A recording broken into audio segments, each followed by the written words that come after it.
Hola, yo os voy a presentar la cadena epidemiológica del COVID-19. El agente causal es el virus de la familia Coronaviridae. Posteriormente ha sido denominado SARS-CoV-2. La fuente de infección es un reservorio animal.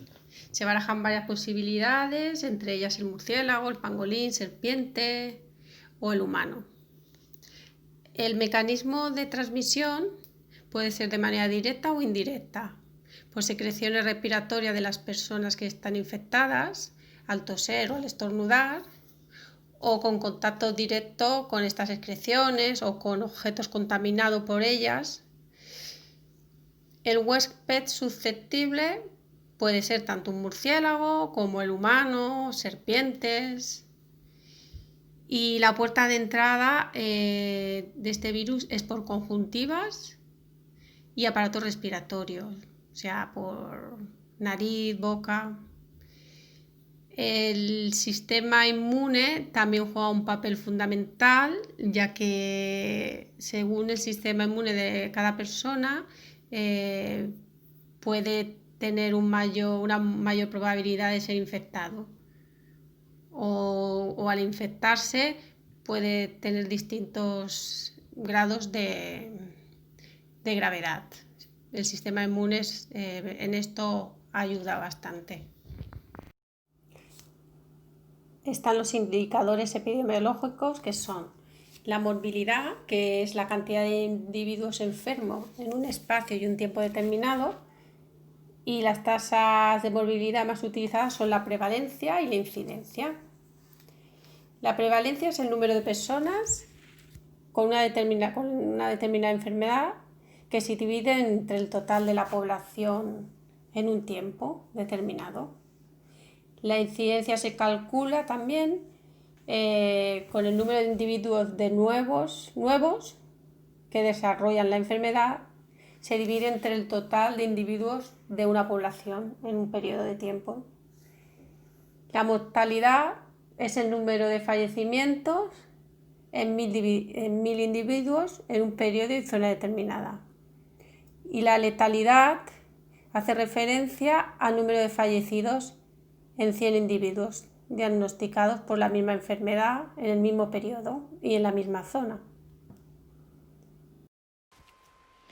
En el intervalo del 8 de marzo al 14 de marzo, esto fue en el inicio de la epidemia. Por lo tanto, los casos nuevos solo eran 1190 y las muertes fueron de 107 personas.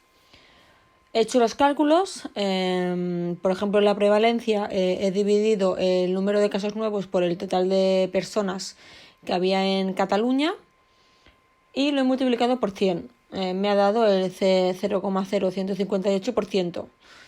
He hecho lo mismo con los cálculos de incidencia, mortalidad y letalidad. La incidencia me ha dado un 0,0158%, de mortalidad 0,014% y de letalidad me ha dado un 8,99%. En el intervalo del 14 de marzo al 15 de marzo, el número de casos aumentó muchísimo, dado que el total eran 44.965 personas, o sea, 43.775 casos nuevos, y el total de defunciones de ese periodo eran 8.398 personas, lo que sería 8.291 personas más que en el intervalo anterior. La prevalencia subió a 0,60%, la incidencia subió a 0,58%, mortalidad 1,10% y letalidad 18,95%. Y en el último intervalo que nosotros hemos calculado, que sería del 15 de abril al 15 de mayo, o sea, un mes, los casos totales subieron a 63.330 casos, con un aumento de 18.365 personas con el coronavirus, vaya. Las defunciones totales serían 11.668, con un aumento de 3.270 personas. La prevalencia subió a 0,84%, la incidencia subió a 0,24%, la mortalidad subió a 0,43% y la letalidad subió a 17,8%. Estos rangos nosotros los hemos calculado dado con sus fórmulas. Por ejemplo, la fórmula de la prevalencia sería en los casos totales partido por las personas posibles, en este caso los ciudadanos de Cataluña, y lo hemos multiplicado por 100. Para calcular la incidencia hemos dividido los casos nuevos partidos por la población total de Cataluña y lo hemos multiplicado por 100. Después la mortalidad eran los muertos dividido por la población y lo multiplicas por 1000. Y la letalidad eran los muertos dividido por los enfermos, o sea, las personas detectadas con el COVID, y después lo multiplicábamos por 100.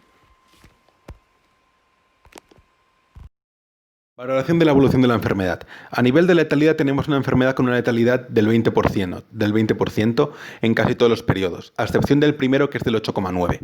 Esto podría ser explicado debido a que el sistema sanitario aún podía asumir ese número de pacientes graves, cosa que en los siguientes periodos, con un incremento de 43.775 casos nuevos, no pudo asumir, cosa que incrementó la letalidad. A nivel de prevalencia tenemos un primer periodo con una prevalencia muy baja, debido a que los infectados aún no habían desarrollado la enfermedad y no necesitaban asistencia ni se realizaban tantas pruebas. En los siguientes dos periodos el número de casos no ha parado de crecer, incluso estando en confinamiento, debido a que al periodo de incubación de 2 a 3 semanas, que aún a pesar los individuos de estar confinados, ya estaban infectados previamente y empezaron a desarrollar síntomas en el periodo de confinación. El dato de incidencia nos permite comprobar los resultados de las medidas confinatorias que se han tomado a nivel del Estado, debido a que el tercer trimestre la incidencia ha bajado casi a la mitad. Conclusiones de las altas hospitalarias en Cataluña. Hemos llegado a la conclusión de que el factor que mayor predispone a una hospitalización y fallecimiento es la edad. A partir de los 65 años el riesgo se incrementa drásticamente, en comparación con los pacientes de 15 a 44 años. De la franja de edad de 65 a 75 es 8 veces más probable morir. En la franja de edad de 75 a 85, 16 veces más probable, y a partir de los 84 años un 20% más probable. Después de la edad, las variables que más riesgo suponen de fallecimiento son ser de sexo masculino, ser población de una residencia asistida o ser paciente con graves patologías intelectuales. Después de estos, otros factores de riesgo son poseer patologías previas, morbilidad, o presentar varias enfermedades juntas, o sea, existentes en el mismo individuo, llamado comorbilidad. Esto aumenta 2 y 3 veces más la probabilidad de morir que alguien con solo una enfermedad o alguien que no ha tenido patología previa hasta el coronavirus. Después hay un grupo de enfermedades que predisponen significativamente el riesgo de fallecer a consecuencia del coronavirus al estar ingresado. Estas son insuficiencia cardíaca, obesidad, enfermedad pulmonar obstructiva, diabetes, insuficiencia cardíaca e insuficiencia renal crónica. El 13 de mayo, el INE realizó un estudio a 60.000 personas para estudiar la presencia de anticuerpos a la gente que había pasado el coronavirus. Los resultados fueron los siguientes. El 5% de la población ha superado la enfermedad y presenta anticuerpos contra el covirus. Esto significa que 2,5 millones de españoles se han contagiado del virus y han desarrollado anticuerpos contra él. Presumiblemente han pasado la enfermedad asintomáticamente o no han tenido mayores dificultades. También les ha dado un resultado de una mortalidad del 1,17%. Otro resultado del estudio ha sido que hay una gran disparidad territorial y que dependiendo de cada provincia el porcentaje de seroprevalencia es uno u otro. Por ejemplo, en las principales ciudades, como Madrid, está inmunizado el 11% de la población y en Barcelona tan solo el 7%.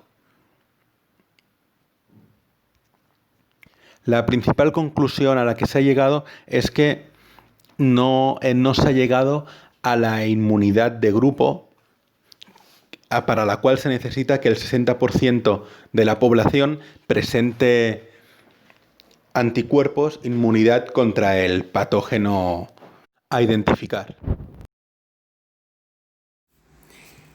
El número reproductivo básico en el proceso epidemiológico es muy importante, ya que lo que nos da es la información de por cada persona infectada a las personas que infecta en un periodo determinado. Esto es importante para hacerse una idea de cómo de contagiosa es la enfermedad. Y bueno, el valor tendría que ser por debajo de 1 para que sea un valor exitoso, digamos. Si es mayor de 1, la infección puede llegar a propagarse ampliamente entre la población, porque es más difícil de controlar, ya que una persona contagia a más gente.